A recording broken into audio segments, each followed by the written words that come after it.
Hello students, हमने last class में topic किया था प्रिंसिपल ऑफ सुपरपोजिशन। आज हमारा टॉपिक है इलेक्ट्रिक फील्ड। तो चलिए स्टार्ट करते हैं। इलेक्ट्रिक फील्ड होता क्या है। देखिए, इलेक्ट्रिक फील्ड का टॉपिक हमारा कहाँ से आया और इलेक्ट्रिक फील्ड का कंसेप्ट कहाँ से बना, इस चीज़ को देखते हैं। सबसे पहले हमने ये देखा कि अगर हमारे पास कोई भी दो चार्ज हैं, charge first, charge second, for example हम मान लेते हैं दोनों की पोलैरिटी सेम है, दोनों पॉजिटिव टेस्ट चार्ज हैं। हमें पता अगर सेम पोलैरिटी के चार्ज हैं तो दोनों एक दूसरे के ऊपर फोर्स ऑफ रिपल्सन लगाएंगे। अब देखो, इन दोनों चार्ज के बीच में कुछ ना कुछ डिस्टेंस है, तो इन दोनों चार्ज का कोई भी डायरेक्ट कांटेक्ट नहीं है एक दूसरे के साथ। तो इन्होंने एक दूसरे के ऊपर ये फोर्स कैसे लगाया, इसी को एक्सप्लेन करने के लिए हमारा ये कंसेप्ट लिया गया इलेक्ट्रिक फील्ड। अब सेम पोलैरिटी थी तो फोर्स ऑफ रिपल्सन था। अगर हमारी पोलैरिटी अलग अलग हो, दोनों की डिफरेंट पोलैरिटी हो, तो हमारा फोर्स ऑफ अट्रैक्शन आ जाएगा। तो देखिए, इसको कैसे एक्सप्लेन किया गया। ये बताया गया कि हमारे पास कोई भी चार्ज है, वो चार्ज अपने चारों ओर एक फील्ड डेवलप करता है, अपने चारों ओर एक फील्ड डेवलप करता है, और उस फील्ड के अंदर अगर कोई दूसरा चार्ज पार्टिकल आता है तो उसके ऊपर वो चार्ज एक फोर्स लगाएगा, और जो वो फील्ड डेवलप करता है अपने चारों ओर, उस फील्ड को ही हम बोलते हैं इलेक्ट्रिक फील्ड।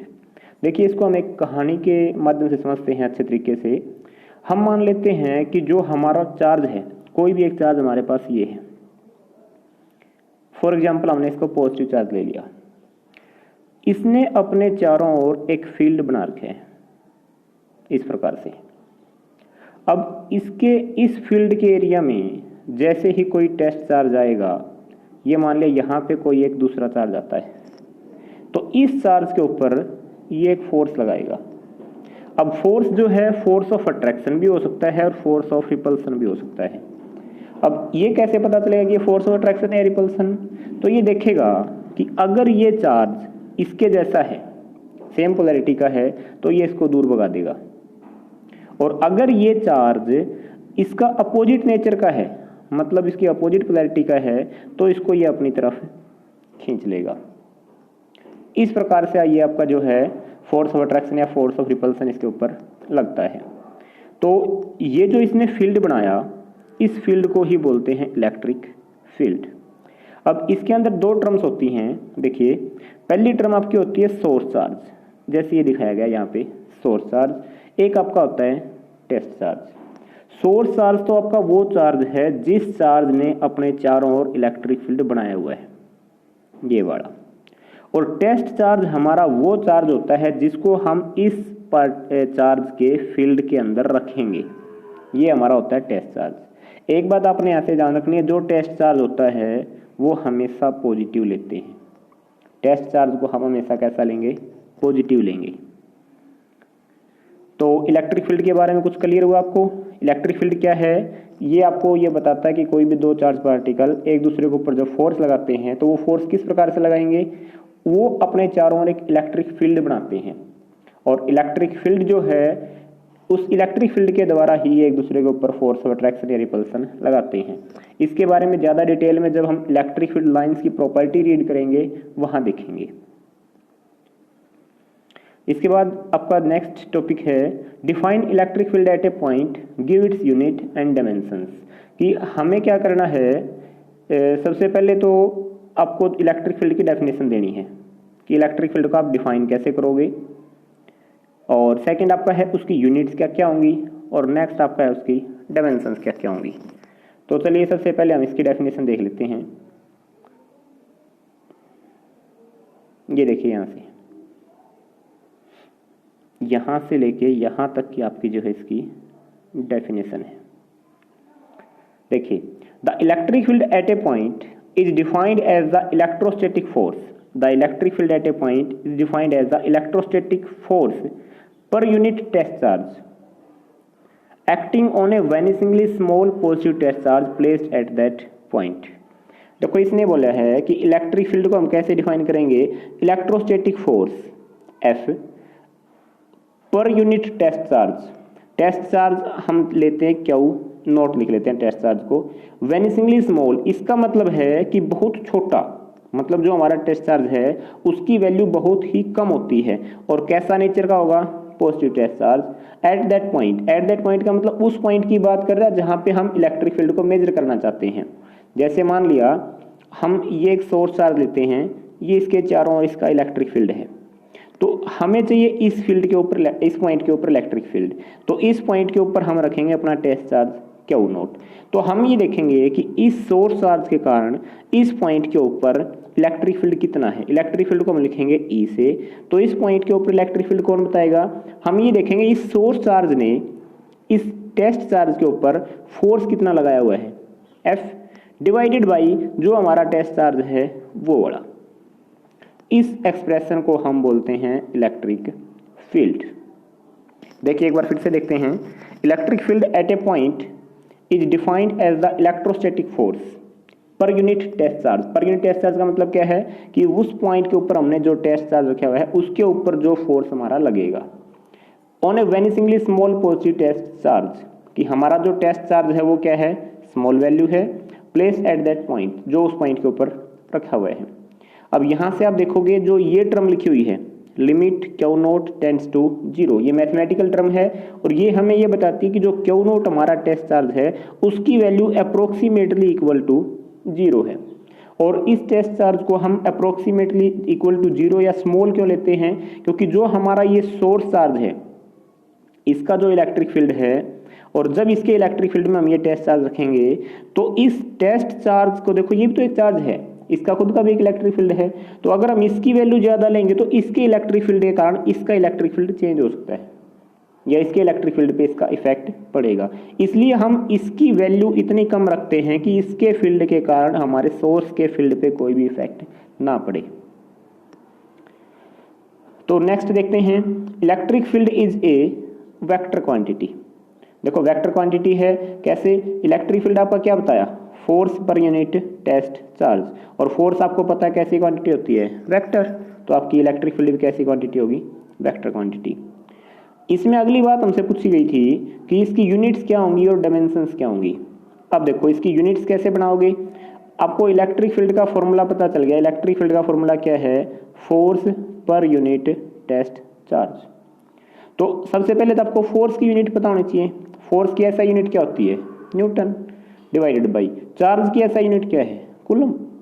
तो हमारी इलेक्ट्रिक फील्ड की यूनिट क्या बनेगी, न्यूटन पर कूलम, न्यूटन पर कूलम। ये तो रही इसकी बात यूनिट्स की। अब हम बात कर लेते हैं इसकी डायमेंशंस की। अब डायमेंशंस निकालने के लिए देखो यहाँ से इलेक्ट्रिक फील्ड किसके बराबर, फोर्स बाई चार्ज। फोर्स की डायमेंशन सबको पता है m1 L1 T-2 divided by charge. Charge किससे लिखते हैं, कूलम से।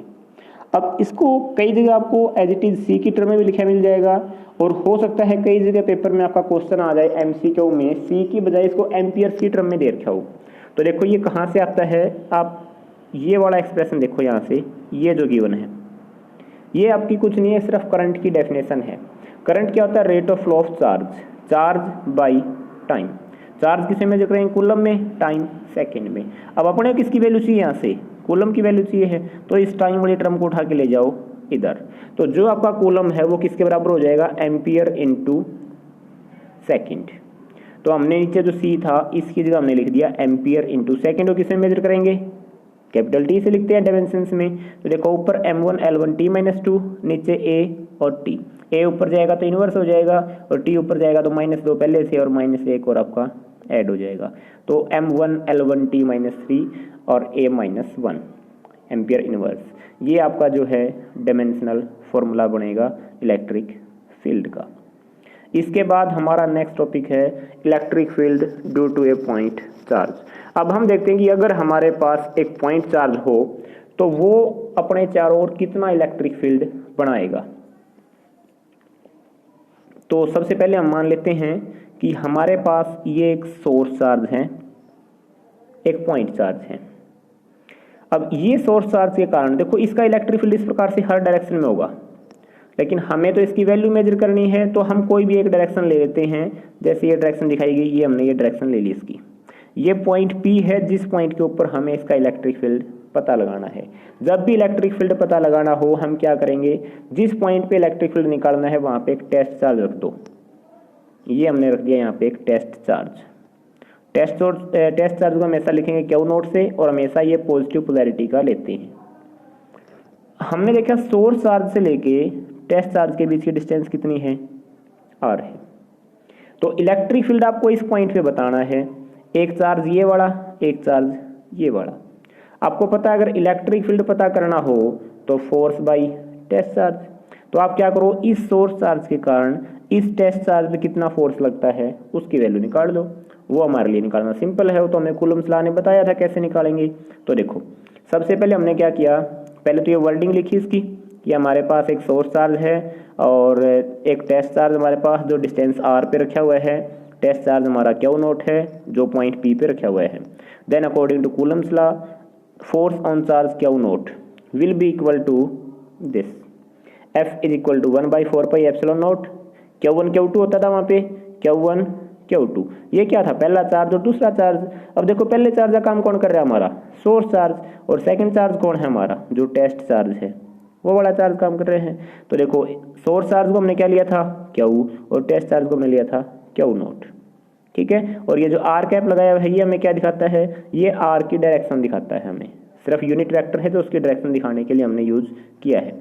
ये नीचे लिखा हुआ भी है क्लियरली कि जो आर कैप है वो हमारा एक यूनिट वेक्टर है जो डायरेक्शन दिखाता है Q2 Q नोट। मतलब ये सोर्स चार्ज है, ये हमारा टेस्ट चार्ज, तो यहाँ से यहाँ हम इस डायरेक्शन में गए हैं। अब इसके बाद आपको निकालना है इलेक्ट्रिक फील्ड। ये तो फोर्स आया है, हमें तो इलेक्ट्रिक फील्ड निकालना है। इलेक्ट्रिक फील्ड का फॉर्मूला हम अभी करके आए हैं। इलेक्ट्रिक फील्ड क्या होता है, फोर्स बाई टेस्ट चार्ज। तो देखो फोर्स की ये बड़ी टर्म, इसको डिवाइड कर दो टेस्ट चार्ज से, Q नोट। तो आप देखो Q नोट से Q नोट क्या हो जाएगा, कैंसल।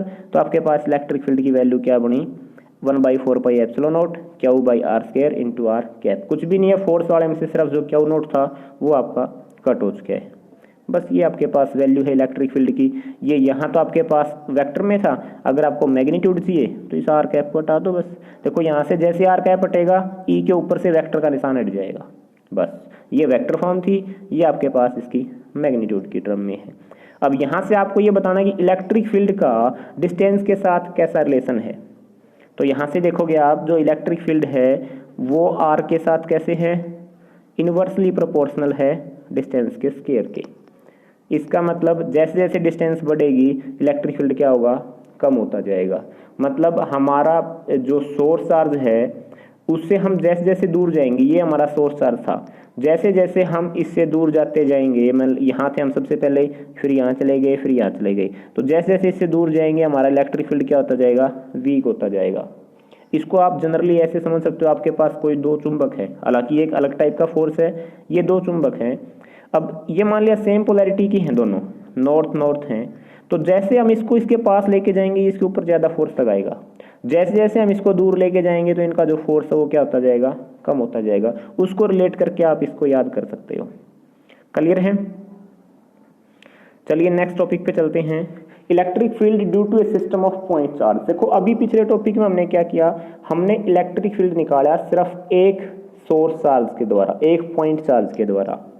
अब हम निकालेंगे electric field due to system of point charge, मतलब एक से ज्यादा चार्ज अगर हमारे पास रखे हुए हों तो टोटल इलेक्ट्रिक फील्ड किसी पॉइंट पे कितना बनेगा। ये टॉपिक बिल्कुल सेम टू सेम जो हमने लास्ट क्लास में प्रिंसिपल ऑफ सुपरपोजिशन किया था, बिल्कुल सेम उसी के जैसा टॉपिक है। वहां पे हमने क्या किया था, एक से ज्यादा चार्ज के द्वारा किसी एक चार्ज के ऊपर फोर्स कितना लगेगा वो निकाला था। यहाँ क्या करेंगे, एक से ज्यादा चार्ज के द्वारा किसी पॉइंट पे इलेक्ट्रिक फील्ड कितना होगा वो निकालेंगे।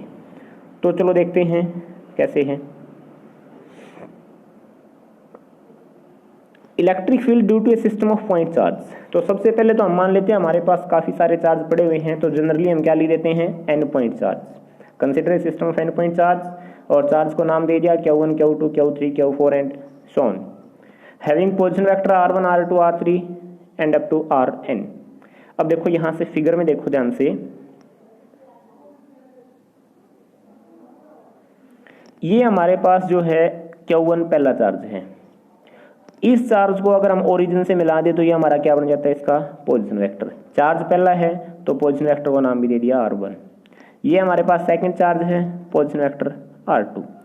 यहाँ पे जो पॉइंट P है इस पॉइंट P के ऊपर हमें निकालना है इलेक्ट्रिक फील्ड। अब देखो जहाँ भी इलेक्ट्रिक फील्ड निकालना वहाँ पे क्या रखेंगे, एक टेस्ट चार्ज। टेस्ट चार्ज का नाम क्या, क्यू नोट ही रखेंगे। तो इस क्यू नोट का पोजीशन वेक्टर, आप चाहो तो इसको पोजीशन वेक्टर को आर नोट भी दे सकते हो, आपकी मर्जी है, ये कोई बाउंडेशन नहीं होती, ये तो सिर्फ एक नोटेशन है। अब यहाँ पे इसने इसको नाम दिया हुआ है आर, इसके पोजीशन वेक्टर को हमने नाम दे दिया आर। क्लियर है। अब देखो हमें क्या दिखाना, एन चार्ज के लिए दिखाना है। अब हम क्या करेंगे, पहले इन दो के द्वारा निकाल देंगे, फिर जो जनरल केस बनेगा उसको अप टू एन टर्म्स तक लिख देंगे। अब वही सेम प्रॉब्लम पीछे वाले की, अगर हम एक से ज़्यादा चार्ज को यहाँ दिखाएंगे तो उसमें समस्या क्या होगी, फिर ये हमारे लिए फिगर में समझना मुश्किल हो जाएगा, क्योंकि यहाँ पे इसकी भीड़ बहुत ज़्यादा हो जाएगी फिर। तो देखो इस पॉइंट P के ऊपर इलेक्ट्रिक फील्ड निकालेंगे, टोटल इसके कारण और इसके कारण दोनों के एडिशन कर देंगे। पहले क्या करेंगे, इस Q1 के कारण यहाँ पे इलेक्ट्रिक फील्ड निकाल देंगे, फिर इस सेकंड के कारण यहाँ निकाल देंगे, फिर उसको टोटल ऐड कर देंगे। तो देखो कैसे निकलेगा। सबसे पहले हमने नाम दिया है F1। F1 हमारा क्या है, इस पहले Q1 चार्ज के कारण जो हमारा टेस्ट चार्ज के ऊपर फोर्स लगेगा। इलेक्ट्रिक फील्ड निकालने के लिए क्या चाहिए, फोर्स बाई टेस्ट चार्ज। तो पहले तो हम निकालेंगे Q1 कितना फोर्स लगाएगा Q नोट के ऊपर, Q1 ने कितना लगाया Q नोट पे। फिर क्या निकालेंगे, Q2 ने कितना फोर्स लगाया Q नोट पे। इसी प्रकार से मान लो यहाँ पे Q3 होता तो Q3 ने कितना फोर्स लगाया, Q4 ने कितना फोर्स लगाया। फिर उन टर्म्स को डिवाइड कर देंगे हम किससे, हमारा जो टेस्ट चार्ज है उस वैल्यू से डिवाइड कर देंगे, तो सबका अलग अलग इलेक्ट्रिक फील्ड आ जाएगा। फिर टोटल इलेक्ट्रिक फील्ड निकालेंगे, सबको ऐड कर देंगे। तो देखो सबसे पहले इसने क्या बताया है, we wish to determine the electric field at point P whose position vector is R according to Coulomb's law the force on charge Q note due to charge Q1। Q1 charge के द्वारा Q note test charge के ऊपर force कितना लगेगा, वो इतना है भाई। देखो ये टर्म हमने पहले भी की थी जब कूलम्स लॉ वेक्टर फॉर्म में किया था, 1/4πε नोट। Q1 Q2 लेते थे, Q1 क्या सोर्स चार्ज, Q2 हमारा टेस्ट चार्ज। अब नीचे होता था डिस्टेंस का स्क्वायर। अब जब कूलम्स लॉ हमने वेक्टर फॉर्म किया था, अगर वो आपको अच्छे समझ में आया है तो इस टर्म को समझने में कोई भी दिक्कत नहीं आएगी। देखो ये हमें क्या बताती थी कि हम किस पॉइंट से किस पॉइंट की तरफ चले हैं। अब इसने लिखा है R1P। R1P का मतलब क्या है, देखो फिगर में देखो हम क्या कर रहे हैं, इस चार्ज के कारण इसके ऊपर लगने वाले फोर्स की वैल्यू निकाल रहे हैं। इस पॉइंट का नाम क्या है P, और ये हमारा चार्ज क्या है Q1। तो इसने इसको नाम क्या दे दिया कि हम 1 से चले और P की तरफ गए। इसको आप अपने सुटेबिलिटी के लिए इसको ये नाम भी दे सकते हो, R10, ये नाम भी दे सकते हो आप इसको। ये जो अलग अलग बुक्स आप देखेंगे, अलग अलग बुक और अलग अलग राइटर की अलग अलग नोटेशन मिलेंगे आपको, लेकिन इन नोटेशन से टॉपिक पे कोई फर्क नहीं पड़ेगा। जैसे आपको अच्छा लगे वो नोटेशन आप इसको दे सकते हैं। ये सिर्फ आपको ये याद रखना है कि हम 1 से चले और 0 की तरफ गए। अगर हम चाहें तो इसको R10 भी ले सकते हैं। तो ये हमारा यहाँ से क्या हो जाता है R10, यहाँ से लेते तो क्या हो जाता R2 से चले 0 की तरफ 20, 3 होता तो 3 से 0। लेकिन अब इसने बुक में जो नाम दिया हुआ है R1P 2P, हम इसी को लेके चलें, क्योंकि अब हमारे पास थोड़ी सी लिमिटेशंस हैं कि हमें यहाँ से ऐसे काम करना पड़ता है। लेकिन अगर हम बोर्ड पे काम करते तो हम अपनी मर्जी से जो अपने लिए अच्छा होता वही नाम लेके चलते। अब ये बुक की PDF है, इसको हम बार बार चेंज करेंगे तो फिर आपको समझ नहीं आएगा अच्छे से। तो इसी के जो नोटेशन दी हुई है वही लेके चलते हैं हम। तो देखो यहाँ से आपके पास F1 फोर्स आ गया। अब F1 फोर्स क्या है, आपको याद हो जाना चाहिए कि टेस्ट चार्ज के ऊपर जो Q1 चार्ज है उसके द्वारा लगाया गया फोर्स है।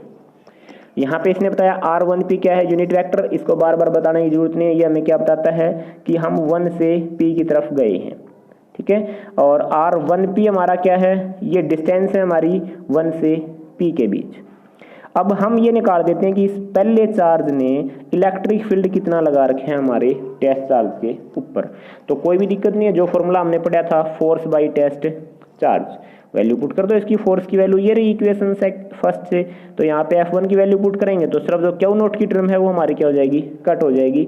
बाकी सारी टर्म हमारी सेम एज इट इज बच जाएगी। इस प्रकार से इक्वेशंस में कन्वर्ट कर लेंगे इसको हम।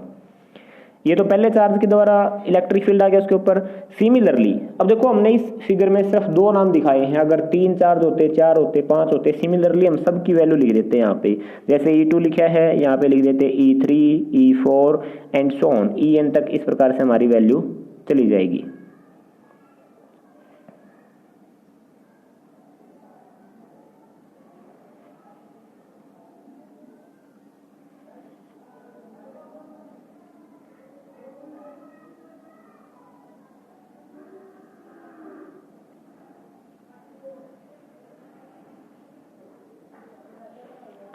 माफ कीजिएगा, देखिए E2 हमारे पास जो वैल्यू है वो सेकंड चार्ज के कारण लगने वाला इलेक्ट्रिक फील्ड है हमारे टेस्ट चार्ज के ऊपर।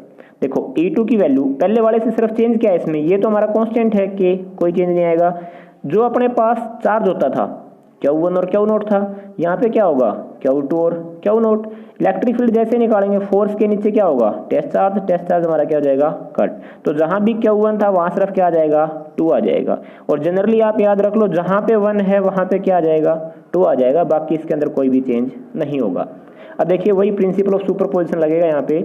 According to principle of superposition of electric fields, the electric field at any point due to a group of charge is equal to the vector sum of electric fields produced by each charge individually at that point when all other charges are assumed to be absent। देखो इसको समझने की कोशिश करो, रटना नहीं है आपने। इसने क्या बोला है कि principal of superposition of electric field आपको क्या कहता है कि किसी भी पॉइंट के ऊपर electric field group of charge के कारण किसके इक्वल होगा, उन सब का अलग अलग इलेक्ट्रिक फील्ड निकाल दो उस पॉइंट पे और उनका वेक्टर सम कर दो, मतलब उसको ऐड कर दो। तो उसका जो टोटल एडिशन होगा वही हमारा क्या होगा टोटल इलेक्ट्रिक फील्ड के इक्वल होगा। तो अब देखो हम अब इसको जनरली n चार्ज के केस में कन्वर्ट कर देते हैं। अभी तो हमने 2 चार्ज लेके किया था, अब हम यहाँ से लिख लेते हैं इसको hence the electric field at point P due to the system of n charge. कि अगर हमारे पास n चार्ज होते तो टोटल इलेक्ट्रिक फील्ड कितना बनता, पहले चार्ज के कारण इलेक्ट्रिक फील्ड कितना होगा, दूसरे के कारण, तीसरे के कारण and so on up to n charge. सबको वेक्टर एडिशन कर देंगे सबका, तो हमारे पास टोटल जो वैल्यू होगी वो क्या होगी टोटल इलेक्ट्रिक फील्ड की वैल्यू हमें मिल जाएगी। अब देखो हमने E1, E2, E3, E4 इनकी वैल्यू निकाल ली सिमिलरली लिख के। कॉमन टर्म क्या है 1/4 पाई एप्सिलॉन नॉट बाहर निकाल दिया। अंदर क्या बचा, पहले केस में क्या था Q1 था R1P R1P। दूसरे में क्या हुआ, जहां जहां 1 था वहां पे क्या गया 2, तीसरे वाले में 3, 4 वाले में 4 और n वाले में क्या आ जाएगा n। क्लियर है।